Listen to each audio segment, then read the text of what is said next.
Hello and welcome to another exciting-ish edition of Top Hat Chat live with me, Street and Orb. Today on the channel we are going to be going through the greatest games of the decade. Greatest games of the decade that we kind of had the most interaction with. Yeah. I think is probably a fairer way of saying it. Yeah. Because there's going to be some glaring errors for some of the emissions, for some people. And that's good. Feel free to comment with those in the comment section below, and we might even have a look at that. But these are just the ones that we've interacted with the most, and some of our favourite ones. Yeah, definitely. So we've got a lot of games to get through because obviously this has been a very busy decade. Mm-hmm. And bear in mind we did like half an hour on the games of the year, a week ago. Yeah, about a week ago. 2 weeks ago. Something like that. Yeah. This is going to be a considerably bigger video. The first thing I'd like to do, though, is just say a huge thank you to 4 of our patrons over on Patreon. Andy Aldrich, Seabass the Great, Van Tonius and Tom Elliott, all giving us donations. And, yeah, it's seriously appreciated. We are going to be ramping that up soon and changing it all about and making it more kind of about what we do rather than what Top Hat used to do when he was here. So yeah, now I've got that out of the way. We're going to start with 2010. Big year for gaming. A handful of really, really good games came out that year.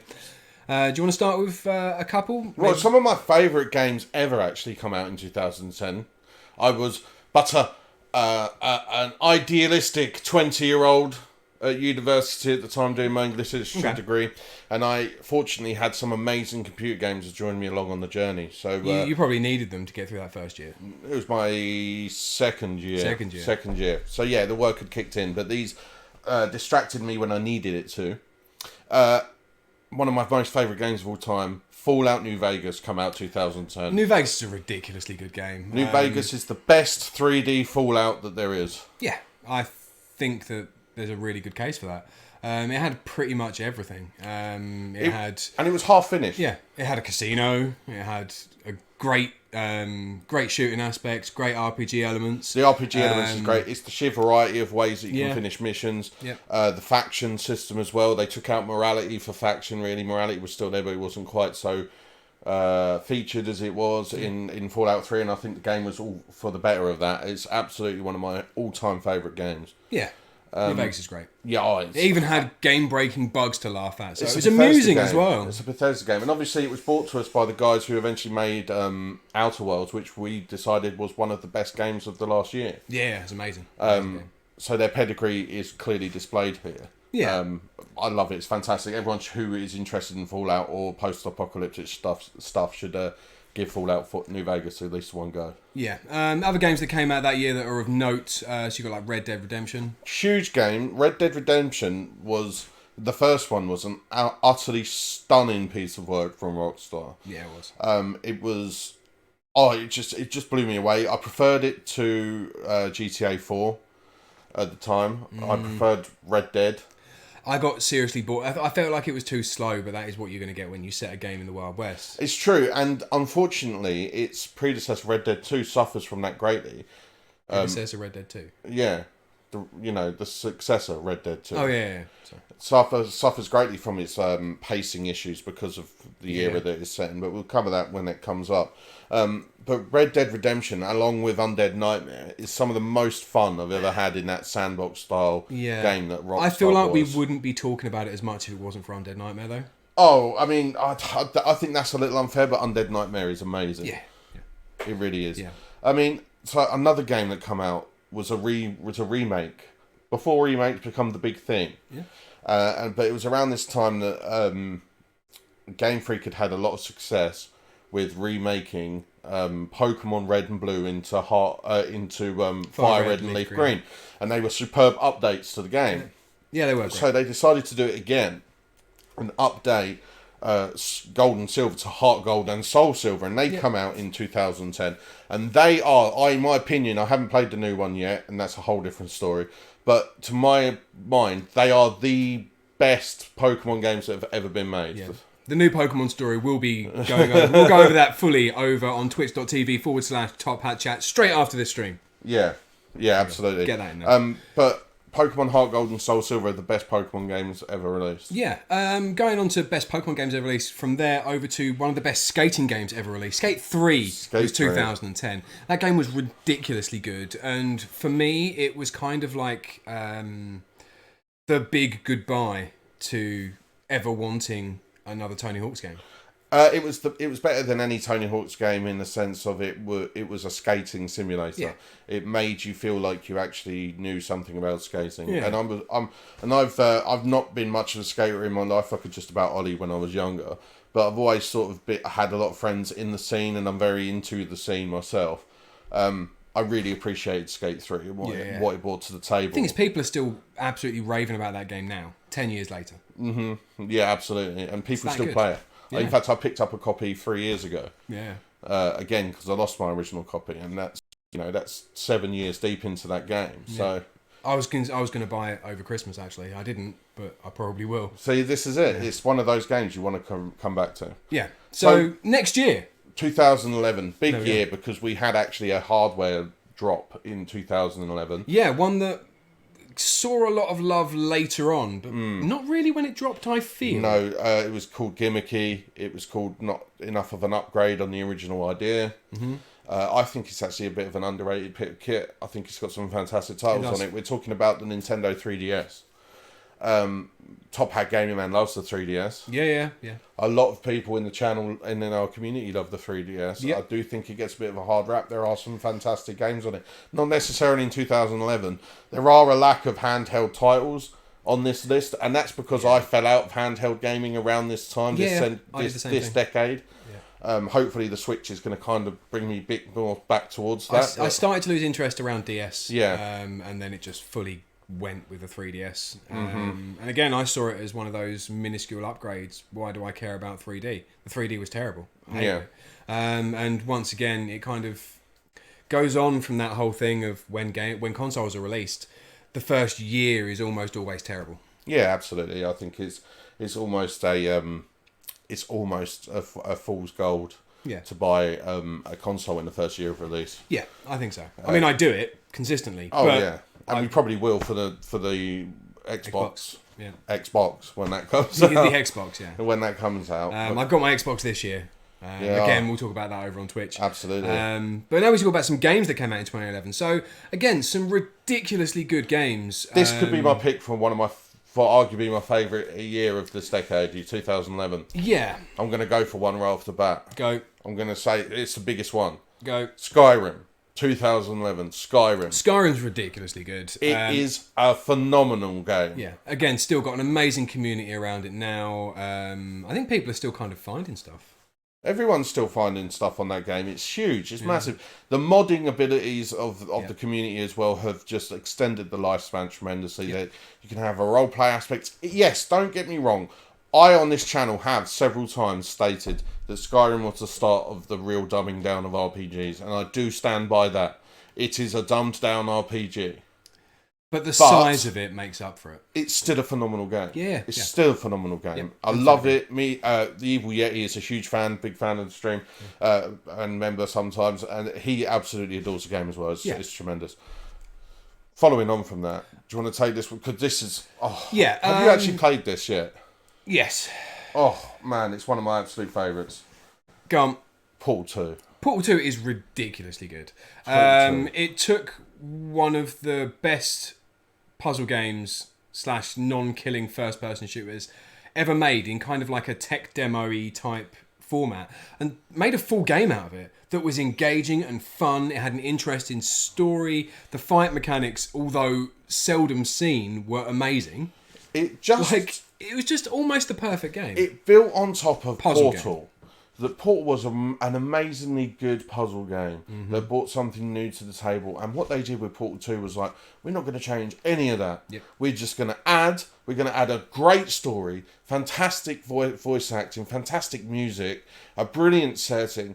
Add all of it on top of it, and you've got, honestly, one of my picks for games of the decade. Yeah, it's amazing. Amazing game. Portal 2, and I know people go, there's loads of better games. Nothing quite hit me as much as Portal 2 did on a visceral level, man. Especially as far as puzzle games go.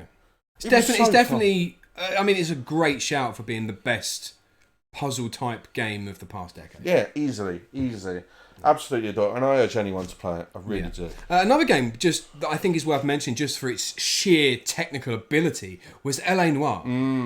That's a 2011 title. I only got to play it last year. In the last year. In the last year, it was the first stream we ever done from this studio. Yeah, and it was amazing. Like, what they did with the faces, and it was just really, really good. And technically, it's a technical masterpiece. It is. The technology behind it is amazing. I think the graphics still hold up 8 years down the line, almost 9 years down the line. The voice acting is out of this world. It really, really is. It's so good. I love the setting. I'm a big sucker for noir and California in that era, and it is a beautiful homage to films from that time as well. It's not the most game because there's some shooting in there and bits and bobs. Yeah, it's a bit heavy story. But again, I loved being a detective. It's one of those point and clicky style games. It's got that pace to it. Yeah, absolutely. When you're a massive fan of those. I really am, and it keeps that going for me, that game. Yeah. And I revisit it from time to time. Okay, one last game to talk about in 2011, which we're going to breeze over relatively quickly. Yeah, Arkham City. I love it. Arkham City is a fantastic game. Really I don't agree with you that it should be on this list, but it's decent. I think you're forgetting the sheer buzz that Arkham City had at the time it came out. I don't think it matters. Right, and the reason why is that the other three games that we've spoken about, right? We're talking about one of the best puzzle games potentially ever made. We're talking about L.A. Noire, its technical masterpiece. We're talking about Skyrim, it's fucking Skyrim, and then this is on our list. So we're going to breeze past it very, very quickly. But you wanted to give it an honourable mention. Yeah, I love it. I like it. You should play it if you like your Batman and comic book stuff. 2012 rolls around. Okay, so we had some more hardware drops. Yeah, we had the PlayStation Vita, the much maligned PlayStation Vita, and the Wii U, another much maligned console. Yeah.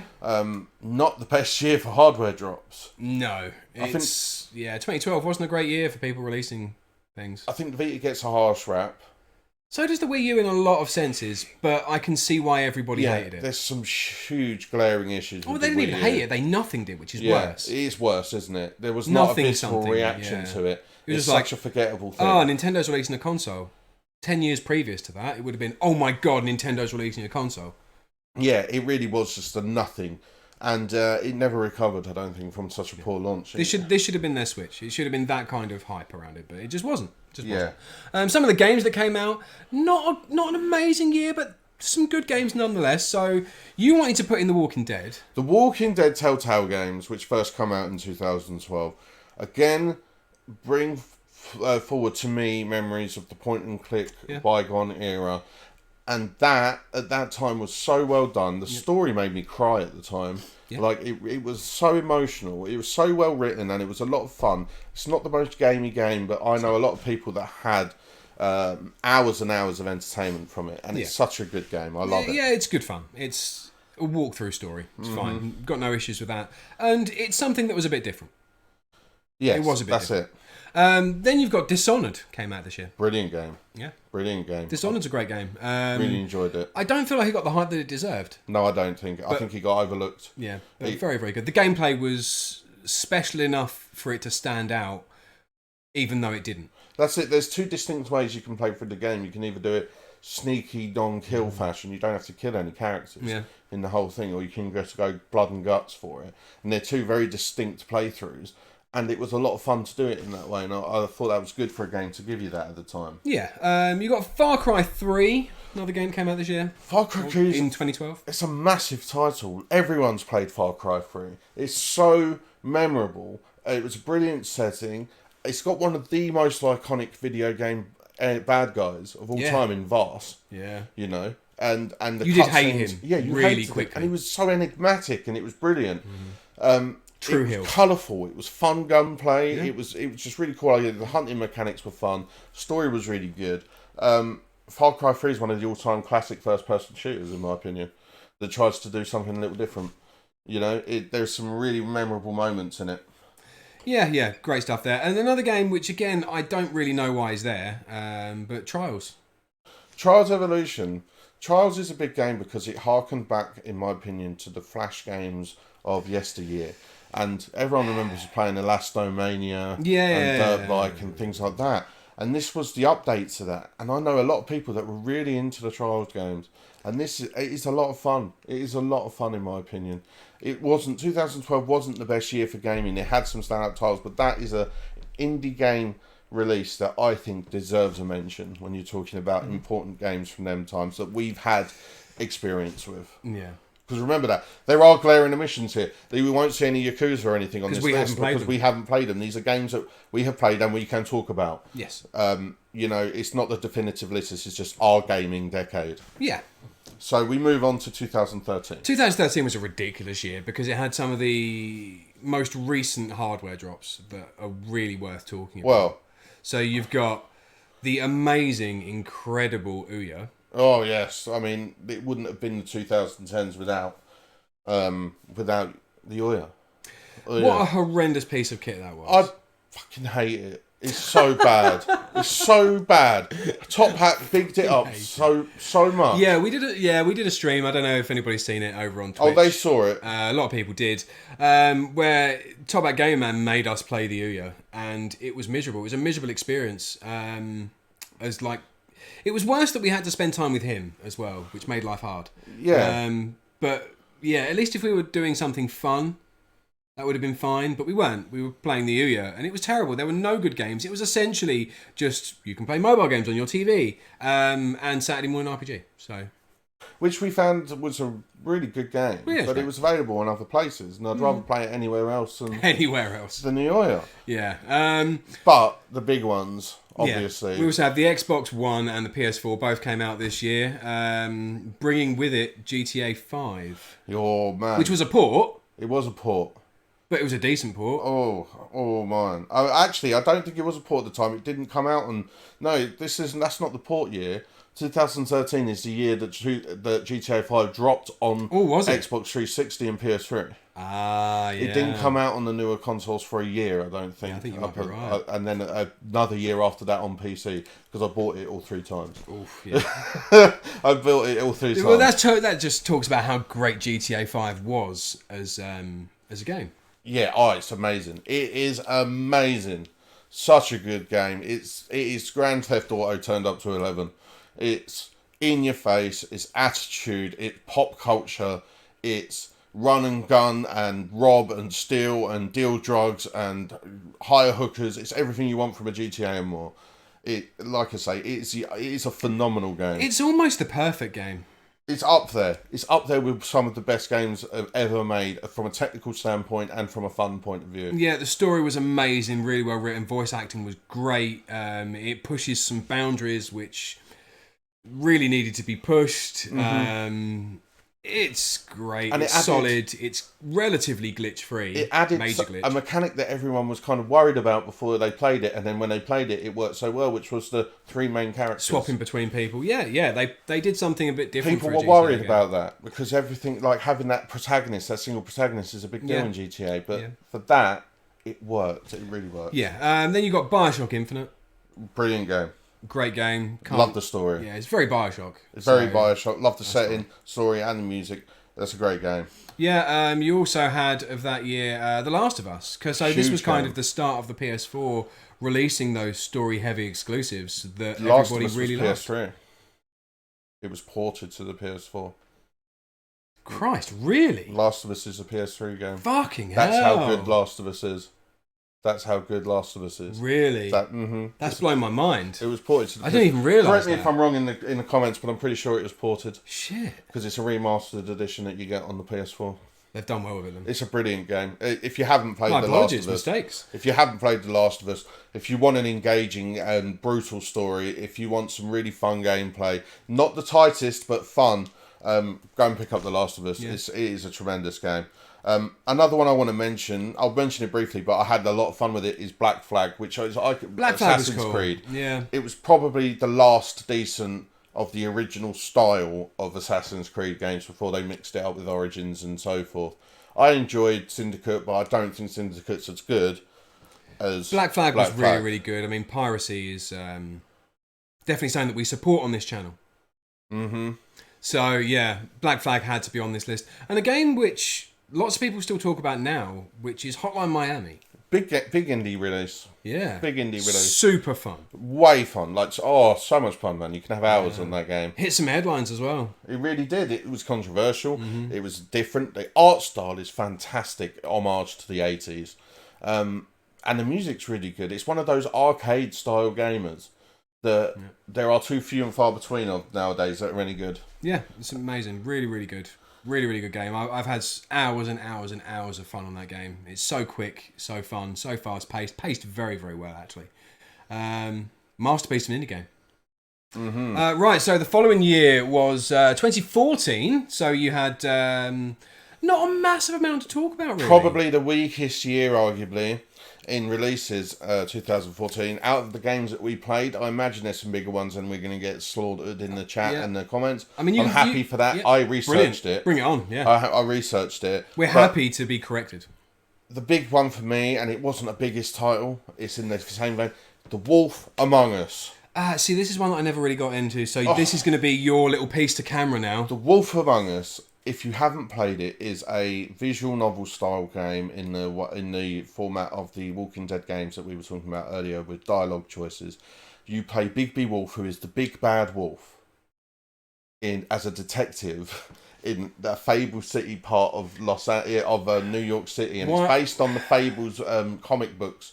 I can't remember who it's by. It's Neil Gaiman. It's not Neil Gaiman. Someone, I can't remember who. And it's an amazing storyline. Okay. Brilliant. It's the story that's made it so yeah. good. Oh, the story is fantastic. The voice acting is out of this world. The atmosphere is phenomenal. The music is brilliant.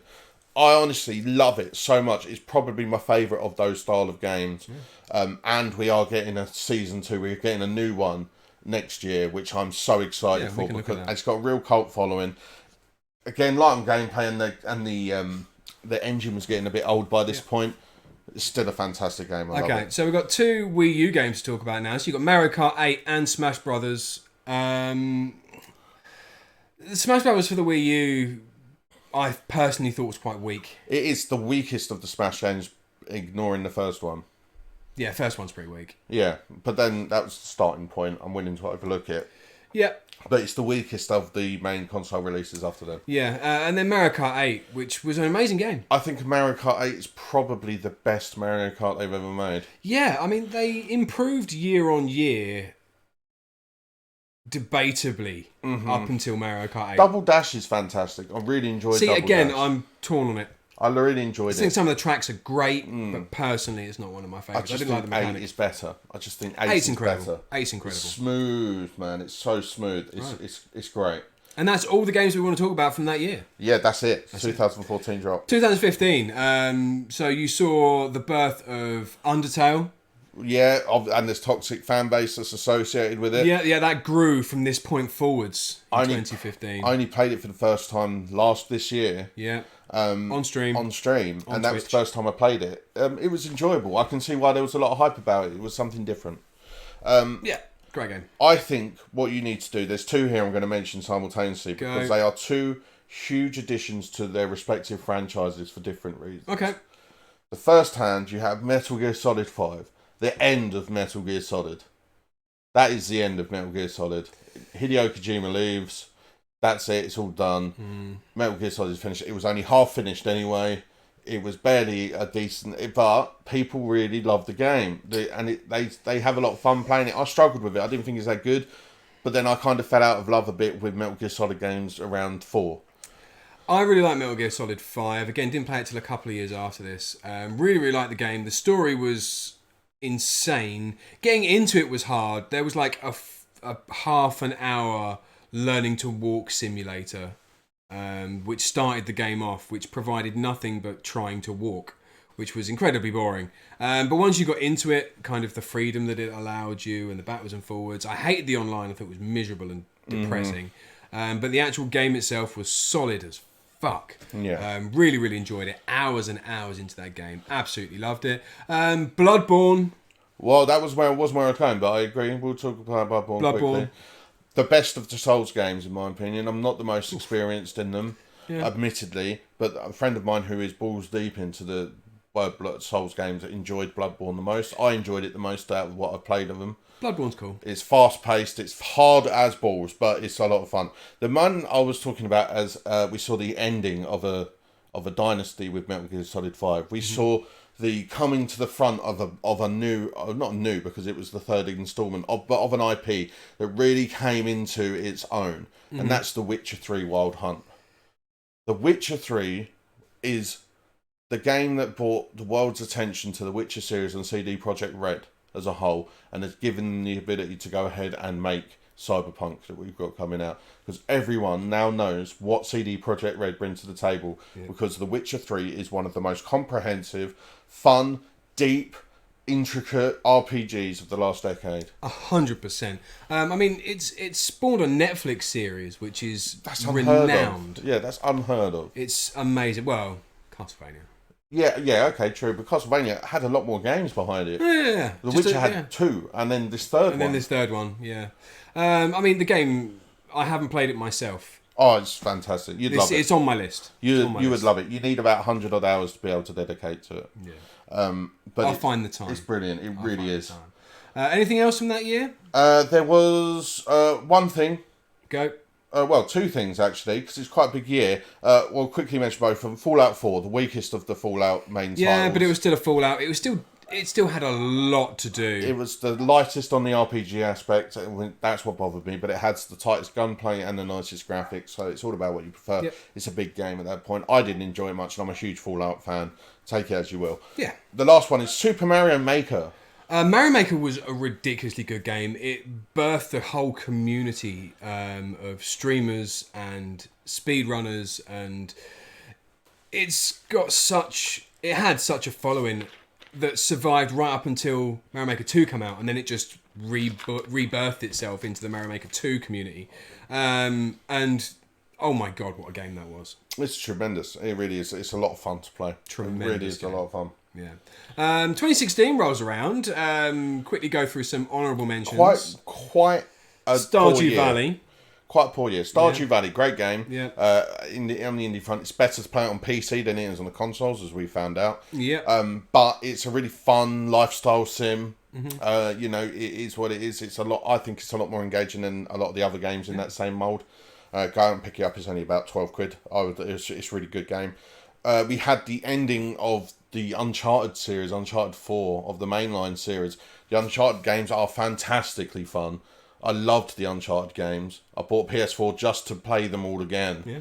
But Uncharted 4 is the best of those. Brilliant voice acting, brilliant visuals, a lot of fun gameplay. Ignore the dogs, please. I'll strangle them after this. I won't. I had a lot of fun with it. We also had Battlefield 1, so the World War 1 edition of Battlefield. Was a lot of fun. It was a good game to play. It was the first Battlefield in a long time that I was actually interested in. Yeah, it was a massive game. It was a lot of fun. It beat out a lot of the modern iterations of Modern Warfare. I mean, of COD and stuff. The biggest game in 2016, we kind of cheated here because we're using the Japanese release date, not the Western release. Yeah. We only did that because otherwise 2016 would have had nothing in it, essentially. This is obviously by far the best. And another one of my picks for games of the decade. Yeah.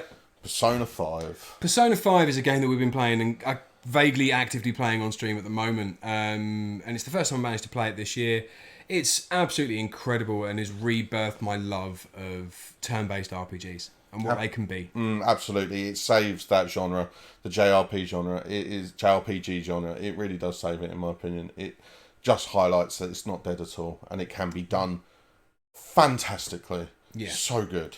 It's a very, very clever game. The art style is beautiful. I mean, it's just absolutely stunning. The music. Yeah. Go and listen to the soundtrack. I urge you, because it's next level. Yeah, incredible. Right, 2017 saw the birth of the Switch, which then brought some games with it, which we definitely need to talk about. So you have Super Mario Odyssey. Yeah. Which... Wow. So I can talk about this really well now, because the hardest working man in Streaming Street for Christmas this year, there was an absolute nutcase and purchased me and gave me a Nintendo Switch with Mario Kart 8, Breath of the Wild, and Mario Odyssey. It's the most amazing Christmas present. I blubbed on stream. There's footage of it if you go back and watch our last one. It was a touching moment. And I can't thank him enough, because what it has done, it has allowed me to play the game that I wish Mario 64 was. It is, in my opinion, the definitive 3D Mario experience. Oh god, it's amazing. It's What really, a really game. good. It's possibly filled, and again, I've said this a few times, it's possibly filled with a few too many goals. Because it's like, they're thrown in moons to collect everywhere. Once you get further into the game, you realise that they ran out of ideas. But the ideas that they do have are very, very clever. They work a lot of them in.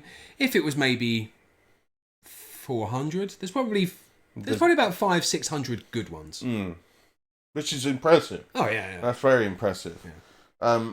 Man, what a great game. What a great game. So fun to play, so colourful. Brilliant little Mario-style storyline. Brilliant gameplay mechanics.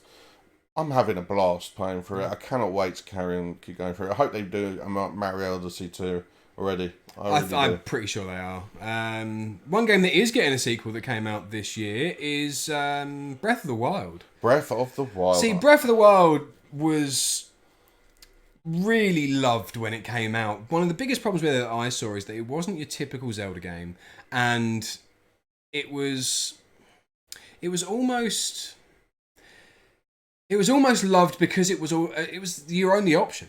It was like the only game that came out on the Switch. So when you went to go and buy a Switch game, you didn't have a lot of choice. No, it was interesting to see a Zelda game. So everybody had it, everybody played it, and if you play the numbers game, it usually works. I'm looking forward to playing it. Yeah, I mean they released something solid. Personally, it's not up there for one of the best games ever. No, a lot of people laud it as such, but I know you and Top Hat have a very strong opinion on it. But it's okay. It's okay. I'm fine with it. Yeah. Other games that came out this year that we've played. So 2017, South Park. South Park: The Fractured But Whole was 2017. Yeah. To my mind, one of the most underrated games of the decade. Yeah, really, really clever game. We had arguably our best streams playing that. Yeah. It was, the voice acting is next level because it's just the South Park guys. The storyline's fantastic. The visuals are so South Park. It's brilliant. It's like playing for a season of the. It's like playing for a season of the series, and the battle mechanics are brilliant. Yeah. Two more games to mention for 2017 are going to be ones that we don't really want to talk about, but we are going to anyway because they've left such an impact on gaming as a whole. Yeah. So we're going to start off with PlayerUnknown's Battlegrounds. PUBG. So PlayerUnknown's Battlegrounds, I had a lot of fun with the following year in 2018. 2017, it was a buggy mess. And people were just playing through it because it was different. Yep. Then it turned into something that was vaguely playable, and now it's turned into a bit of a mess again. Yeah, that seems to be the life path of that particular game. But it birthed a genre of games which is almost unprecedented. I mean, in this genre, they even released a Tetris version of the Battle Royale genre, and this is pretty much the game that birthed it. Yes, I mean, it really is. It was the first big one of the Battle Royale genre, really, that sort of captured the imagination of the public and led to the following game, which wasn't Battle Royale at the start. It was a single-player experience, but then it added its own Battle Royale after the success of PUBG. It's okay, we're going to do this really quickly, don't go away. Destroyed the scene, Fortnite. Yeah, what a disgusting piece of crap that game is. The microtransactions are disgusting, luring children in like...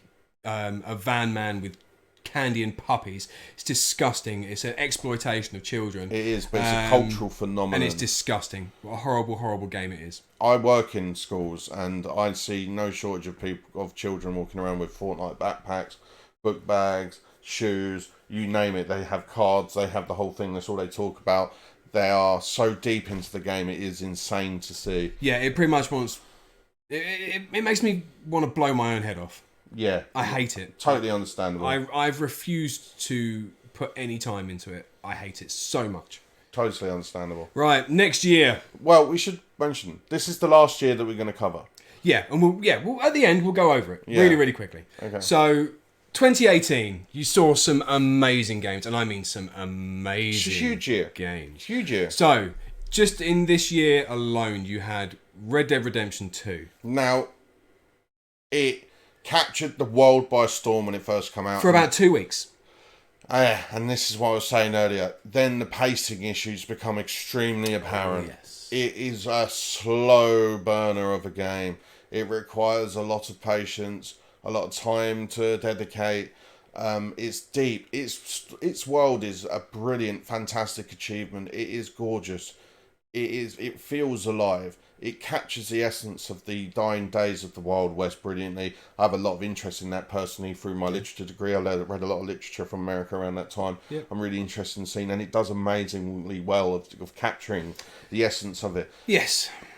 But it's just not as fun to play as its predecessor, as the first one.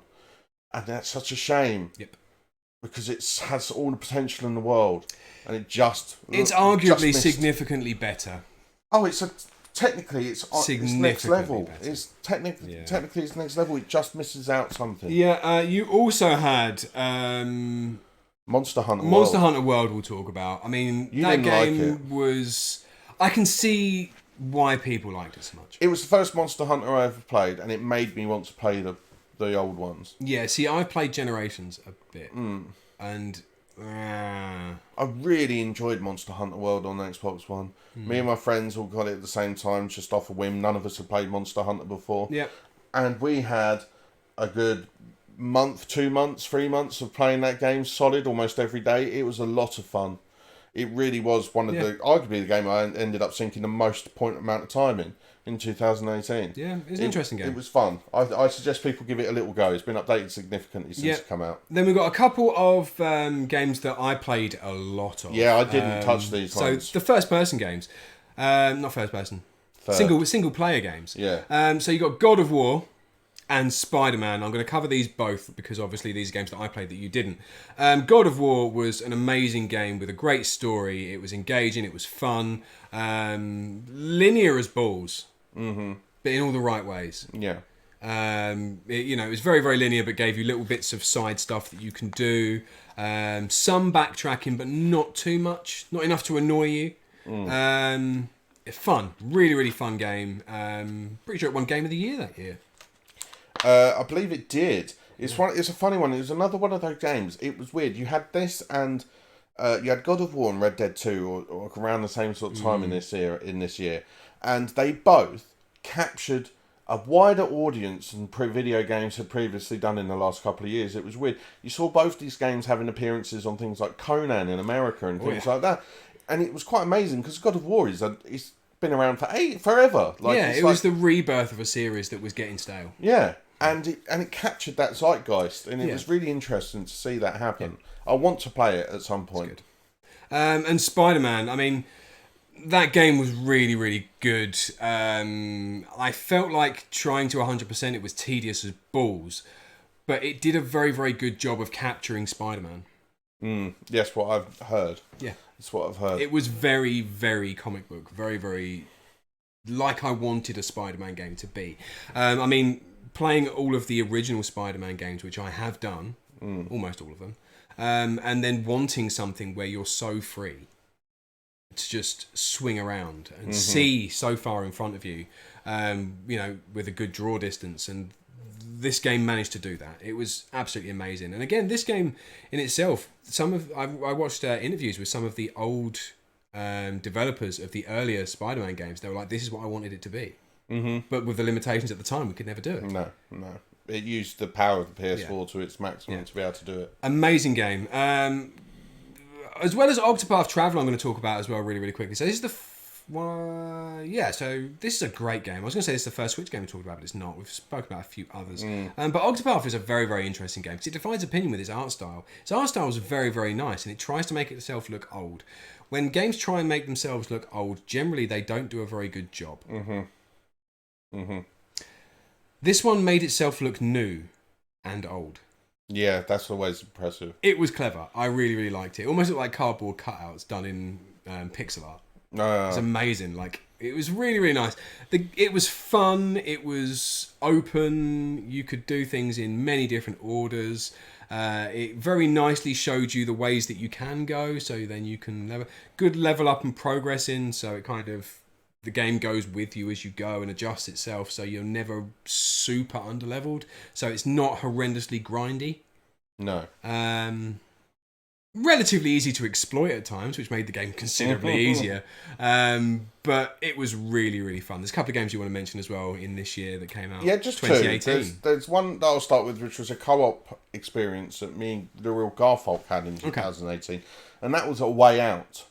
Very short, small, developed game on the consoles where you were two guys who ended up going to prison together, and you conspire in order to escape prison and get your own back. And the storyline, I won't go into it because I don't want to spoil it. The storyline is surprisingly heavy hitting. It's very good, and it wasn't the most gamey game, and I've used that phrase a few times. You know, it's not the most action orientated game. You like your stories, but I like the story. I like the narrative process, and it was lovely playing a true co-op experience that required two people to play a campaign how it was designed to be played. Yeah. It was a lot of fun. The last game we're going to talk about for 2018 is 2 Point Hospital for the PC. Yeah. I think it was the first real PC game that we mentioned today. But the 2 Point Hospital is the rebirth, it is the reimagining of one of the best PC games of all time in Theme Hospital. Yes, it did, and it brings such a good job. Back with a bang. It is fantastic. It's exactly picking up where the original left off. It's everything but Theme Hospital in name. It's got the humour. It's got the out there comedy. It's just, the gameplay is fun. The hospital management is awesome if you're into those management sims and stuff, and the building of the hospitals and the planning of the rooms and that. If you get involved, oh my word! Oh, I love it so much. It is great. So much. Great game. Really, really is fantastic, and I urge everyone to play it. It's fantastic. Oh God, I love it so much. Seriously. And then the 10th year of this decade was 2019, which we did cover in a previous video in the last 2 weeks. So we're not going to go over them all again. If you want to go and watch that, you can go and find our previous video. Just go through our list in our library. Yeah. It's not going to be hard to find. No. And we go into it a lot more detail there than we would do here. So I think it's worthwhile going back and checking that video out because you'll get an in-depth breakdown of that year and where it fits in. In short, it wasn't the best year for gaming, so it wouldn't have had much of an effect on our outlook on the decade. But I think we should sum up how we feel about this decade on a whole. How do you feel? I feel like it's got a lot of really, really good games, and obviously we didn't cover all of them in this video. There's stuff like, I can see people shouting stuff out in the comments. Guacamelee was a great game. Guacamelee, the Yakuza games. There's a whole. We missed a lot. We did miss a lot, but. This is us reminiscing about our gaming decade. Yeah, there are a lot of good games there. We've seen some large leaps forwards in the past 10 years. Mm-hmm. But yeah, it's I don't know how to feel.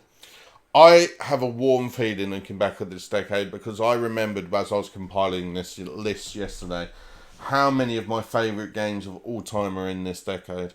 And at first I was really apprehensive. I was like, oh, it's not going to be as good as the 2000s. Oh, it's not going to be as good as the 90s or the 80s. Man, it's right up there with all of them because this decade, like I said, New Vegas, Red Dead 1, Portal 2, GTA 5, all these games come out in this decade. And they are all Witcher 3, some of the best games ever made. Yeah. Okay. And some of these games you can put hundreds of hours in your Persona 5s and things like that. And it is a stellar decade for gaming. There is some fantastic stuff on there. Hardware wise, it's actually been pretty weak. Yeah. But the games on the whole have been fun. And it's funny, we had this discussion on another video of ours. Is gaming in general getting worse? I think this decade, if you look at it on the whole, wouldn't suggest it is. No. But if you break it down year by year, you do notice some dips and curves, you know. But on the whole, I think it's been a tremendous decade. Yeah. With some fantastic games in it. And I like to go hard on things and belittle it and go, oh no, actually it's pretty shit. I'm willing to put a negative spin on a lot of things. I struggle with this decade. There are some things I don't like. there's a lot I do like, and I'm just happy to have experienced those games. My life would be worse without games like I mentioned, Portal 2 and New Vegas. So I love it. Cool. I think that's a good way to end this video. So right now we are about to head over to twitch.tv/Top Hat Chat, where we're going to be playing loads of stuff. Mm-hmm. Yeah, absolutely. We are playing a retro smorgasbord. That's a horrible word, but yes, that is exactly what we're doing. Yeah, you can find us at all the usual places. So our Twitter handles are right down here at the bottom of the screen. Mine's obscured by my grey trousers. Wait, hold on. What way do I go? Why are you wearing grey trousers? I don't know. I got them for Christmas and they're comfortable. I was going to show you dick. Yeah, so I'm not going to stand up. Yeah, so yeah, you can find us there. We're also over on Instagram. Just search for Top Hat Chat. We also have a Patreon where we have a few people doing. We are going to be doing an overhaul of our Patreon soon. You can go and check it out if you fancy it. But thank you to our current patrons. I'm going to give you a shout out. So Andy Aldrich, Seabass the Great, Van Tonis and Tom Elliott. Thank you to all of you for donating to our channel, as well as everybody that donates on Twitch. Thank you to everybody that comes and watches these videos as well. It is seriously appreciated. If you enjoy what you see, a like on the video goes a long way to help. Comments are always acceptable. Try to be nice, but you don't have to be. I can't make you.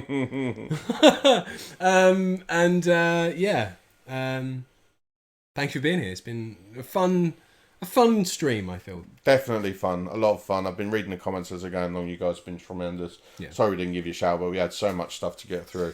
Yeah. And we just about did it. So thank you very much. See you on Twitch in a moment. Yeah. Thanks, guys. Goodbye.